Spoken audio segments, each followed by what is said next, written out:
Welcome back to my channel, and today we have a riveting exploration of Genshin Impact's top 10 most extraordinary enemy designs. It goes without saying that in the vast majority of video games that involve combat, the quality of the foes you are set against is an absolutely crucial factor in determining the quality of the game itself. And an open-world RPG like Genshin Impact that features thousands of combat encounters is no exception. Furthermore, I'm releasing this video around a very particular time period, because in less than 3 weeks, Fontaine, the Nation of Justice and home to the Hydro Archon, will be included in the game. And with it, we can safely assume that several new enemy groups and enemy types will be added as well. So this is a perfect opportunity for me, and well, all of us as well, to look back at one of Genshin Impact's most fundamental gameplay pillars, the enemies we encounter across Teyvat, discuss their design intricacies, what makes them so significant to the overall gameplay of the game, either positively or negatively. What I mean by that is, this video involves the top 10 best designed enemies in Genshin, so therefore, in the spirit of fairness, I'll be following up on this video with another one about the top 10 worst enemy designs in Genshin Impact shortly after. So stay tuned for that one if you like this one. But enough with the pleasantries, I'll give you my argument for the top 10 best enemy designs that Genshin Impact currently has. Let's get into it. Starting off at number 10 at the very bottom of our list, we have Conria's Shadowy Husks and Black Serpent Knights. Now, these enemies are quite interesting because they were released during the mid-Inazuma patch cycle alongside a whole batch of different enemies made to particularly counter shielding mechanics in Genshin Impact, because back in the days, certain shields, such as Zhongli's shield, were very potent and to a certain extent trivialized the game. Now, I've already made a whole video talking about Zhongli and all of the problems that his shield used to bring back in the days before it was solved through enemies like the Shadowy Husks, the Black Serpent Knights, and the Rift Hounds. So you can check that out if you're interested. Now, the way these Black Serpent Knights and Shadowy Husks work is they will stat check your shield by attacking it. If their attack breaks your shield, then they will do nothing. If their attack is blocked by your shield, they will buff each other or buff themselves in order to make it significantly more arduous and challenging to defeat them. Now, the reason I have the Black Serpent Knights at the very bottom of our list is because, unfortunately, they are counterintuitive. Instead of actually countering you for using shields by breaking your shield and killing you, these enemies are very slow, and the way they buff each other is they make themselves either significantly more annoying or significantly tankier to defeat, which in my opinion is not really a very good game design, but it is good enough of an idea to warrant them to be on the top 10 of the best enemies in Genshin Impact, because they do look cool and they have good animations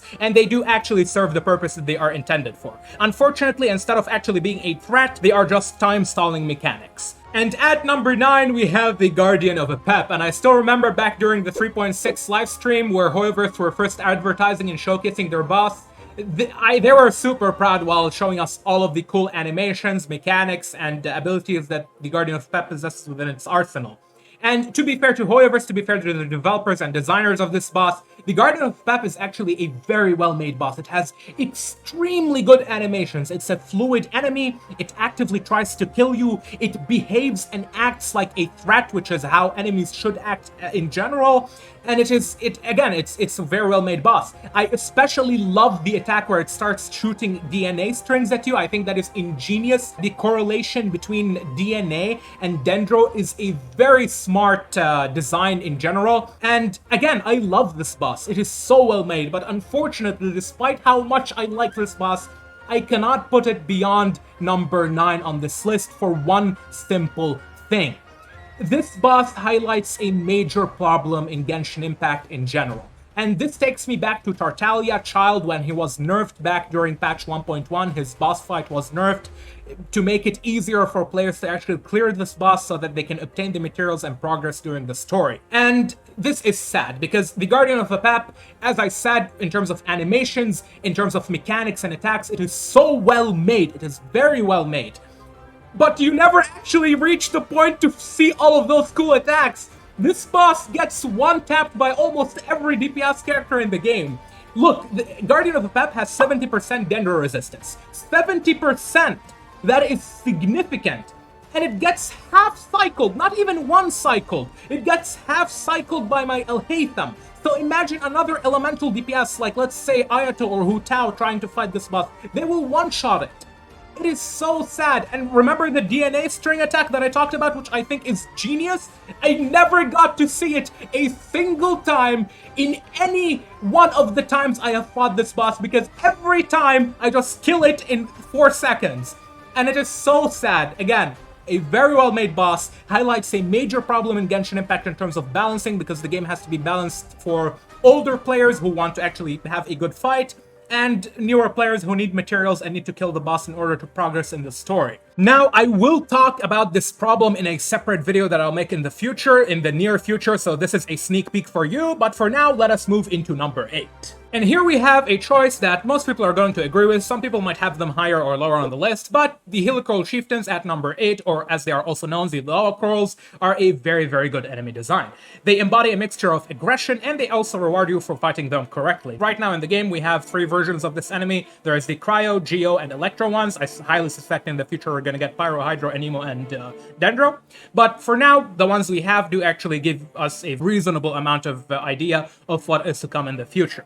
And the Helical Chieftains, while they are very aggressive, and while they do actually do a reasonable amount of damage, they are not really the tankiest enemy in the game, and they kind of tend to whiff a lot. If they didn't whiff their attacks or miss their attacks so much, I would actually have them higher on the list, because when they land their attacks, these enemies actually do a considerable amount of damage. Unfortunately, again, they're not really the tankiest. They miss a lot, and while yes, they are aggressive, if their attacks don't hit, then they don't really matter.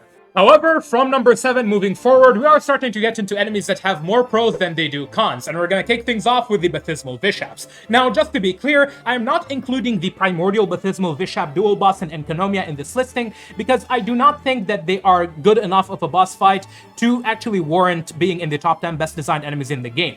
That's not to say that the Primordial Baptismal Vishaps are bad. They have some problems in terms of their AI, the way they move and interact with the fight, that actually hinders them a little bit. But when it comes to the normal Baptismal Vishaps, especially the large ones, these are very good enemies. Just like the Helical Chieftains, or the Lawacrolls, whichever you're gonna call them, they have the aggression, but unlike the Helical Chieftains, they have the stickiness and they have the appropriate tracking to go along with it. And this makes them quite the formidable foe to fight, because now you have an enemy that is actually aggressive, but is actively following you and appropriately tracking you and trying to kill you. And this actually is a very simple reason to put them in the top 10, but it's also a very valid reason, because it doesn't really take much to make a good enemy. All you need is an interesting enough moveset, a good arsenal of attacks, and at the same time have a smart AI that can actively follow you and engage in the combat, engage in the fight. And these Baptismal Vishaps follow these rules to a simplistic manner, and surprise, surprise, they turn out to be good enemies. At number 6, we have the Geovishaps, and Geovishaps are amongst the most iconic enemies in Genshin Impact, dating all the way back to patch 1.3 alongside Xiao. These enemies are to this day some of the most well-designed enemies that Hoyoverse have ever released in Genshin. And the reason they are on this list is for the exact same things that make the Baptismal Vishaps, their close cousins, so good. They are aggressive, they are able to stick onto you, they have good tracking, and they do good damage. But what they have as an advantage over their Baptismal cousins is their ability to actually produce unpredictability in combat by absorbing one of the 4 elements, either Cryo, Hydro, Pyro, or Electro, in order to increase the challenge and produce different outcomes during the combat. Also, I am including the Primo Geovishap in this listing because it is a boss that is very similar to the normal Geovishaps, except it is more difficult and it has a more complex moveset, but at the same time, it is similar enough for me to lump them both together. And now at number 8, we have Rosaline Krushkalofalter, the Crimson Witch of Embers. Surprisingly speaking, while first drafting this video, I had zero intentions of having her on this list, because honestly I just forgot that La Signora, or Rosaline, is a very well-made boss.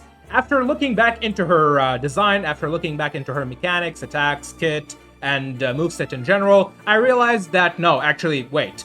Rosaline is a very well-made boss and does have very good attacks and animations. Now, when it comes to the first phase, it is not really anything to write home about. You just have La Signora, the Harbinger. She inflicts you with cryo debuffs, attacks you with cryo, and then applies the sheer cold damage overtime debuff. You can interact with 4 cleansing totems around the arena. You can either break them or stand near them in order to remove the cryo sheer cold debuff. Second phase is a meme. You just run around breaking the cryo cocoon. Honestly, this is a waste of time. But after you finish the second phase, you get into the third phase where the real boss fight begins. And it is this very third third phase that makes me hold Rosaline in such high regards in terms of her design as an enemy in Genshin Impact. Now, this fight is very interesting because it gets way too chaotic the longer the fight becomes, which means if you can one-cycle her and kill her very quickly, then you actually save yourself a lot of trouble, because otherwise she's gonna start spreading fire all over the ground. She has many abilities and many mechanics and attacks to deal with a multiple different situations. Her attacks are usually on point, where when she hits you with her whip, it's usually right on top of your head, which means you actively need to dodge her attacks, and that is obviously a very good thing. And the thing that I find very cool about this boss is that the longer the fight goes, she's gonna transition into either a fire tornado or raining fireballs from the sky that spread fire all over the arena. The whole ground is burning, all of your characters are inflicted with pyro debuffs, and everyone is dying. Overall, it's a very good boss fight. And now we have Mago Kenki at number 4. And Kenki, the way I see it, is the perfect boss design or the perfect enemy design in Genshin. He has pretty much a tool to deal with every situation in the game. He's a very well-made boss, a very well-made enemy. The only thing holding Kenki back from being higher on this list is the fact that, well, he lacks aggression and precision in his attacks. Now, many of his attacks are actually precise and track you very well, but some of them do whiff, and he does not attack as often as I would like, but again, at the end of the day, he's one of the best designed enemies in all of Genshin. In third place, we have Raiden no Inazuma Tono. This is the Raiden puppet boss fight, and you start off fighting the Raiden puppet herself, until you reach a certain point in the boss fight where the Raiden puppet absorbs enough damage in order to transform into God mode. At which point, the mechanics of the fight get elevated, the danger gets elevated, and the threat becomes very serious, because now she does have several moves that not only do a lot of damage, but she has one move where she can quite literally just one-tap you out of the boss fight. In my opinion, this is the best boss fight in the entire game and one of the best enemies in Genshin. And in second place, we have the Abyss Heralds and Abyss Lectors. Now, before you go crazy, because I know that many people do not like these types of enemies, the Abyss Heralds and Abyss Lectors are a very good enemy design, because they do solve a major problem within Genshin Impact, which is the fact that, if you remember back when I was showcasing the Guardian of Apap, it gets one-tapped before it could even do any of its abilities. You know what? Even better, the Raiden Shogun Clear I just showcased a few seconds ago, I could have easily showed you the second phase of the boss fight, but I one-cycled it on purpose in order to prove a point over here. The Abyss Lectors have elemental shields that actually prevent them from dying so fast, where your damage is less relevant and your elemental application is significantly more relevant. And these elemental shields, yes, they can be annoying, but at the same time, they involve strategy and they make you think while fighting them. They are some of the few enemies in the entire game where I actually have to actively use my brain cells while fighting them. And they made me use team compositions that I never thought I would ever use in my life. And to that, I am eternally grateful to these enemies. I really like them. And you know what? I'm feeling a little spicy today. I'm feeling a little risky today. I woke up and I decided, you know what? I want some dislikes on my video.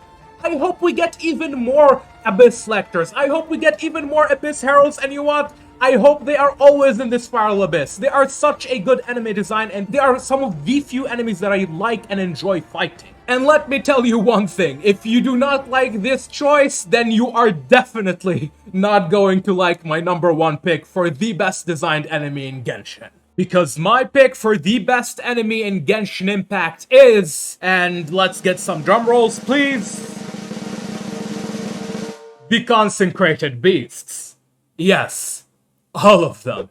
And now, I know what you might be thinking, what the hell is this guy saying? What possible qualities could these annoying animals possess that would keep them or put them at the top of Genshin Impact's enemies and at the peak of the food chain pyramid?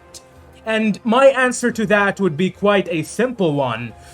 Ruthless aggression. The Consecrated Beasts are apex predators, and they have every virtue that is lacking from all the enemies I mentioned earlier. The speed, the agility, the damage, the tankiness, the stickiness, the tracking, they have all that it takes to kill you, and you best believe that they will kill you. They are the perfect enemy because they are an enemy that is to be feared. That is what enemies are supposed to do. In Genshin Impact, in the world of Teyvat, where we have enemies that are either punching bags or different enemies that just sit around for hours while you wait for them to launch their second attack, you have the consecrated beasts that actively engage in combat and actively look to kill you. And that is the job of an enemy. Enemies are not supposed to look at you and sit there while you kill them. Enemies are supposed to actively fight you, actively hurt you, and actively make your life miserable, hence why they are enemies in the first place. So, to better elaborate on what I'm saying, let me perform a quick enemy accuracy demonstration over here with my assistant Yedaba. Oi, traveler! How are you? Yedaba is a Helicurl shooter to be more specific. Yedaba, would you like to introduce yourself further to our honored audience? Yeah, sure. Hello, everyone. My name is Yedaba. I'm 507 years old.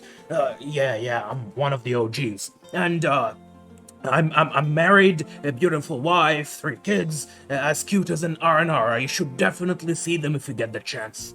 And, traveler, why are you giving me that weird look now? Is something the matter? Something the matter? No, everything is okay, and you are doing great right now. Yes, you're doing great indeed.